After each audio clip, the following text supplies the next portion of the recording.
Hello students, let us see this problem from this year's CSIR net exam. So you have been given a battery whose open circuit voltage is 10 volt. Okay, that means no current is flowing. So this battery is 10 volt. Now, if you connect a resistor of 485 ohm across this and again measure the voltage across this battery terminal, so you get the 9.7 volt here. That means here the battery has some internal resistance R. If this voltage is also 10 volt, then there will be zero internal resistance. But now there's a across this battery, the voltage drop changes. So that means there's an internal resistance. So remaining 0.3 volt will be across this internal resistance R.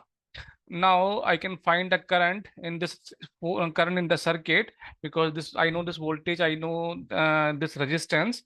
So I can find the current flowing in the circuit, which comes out 20 milliampere.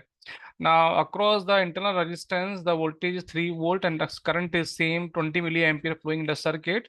So this gives me the internal resistance value 15 ohm. So 15 ohm, that is the option 2 is the correct answer for this question. Thank you very much.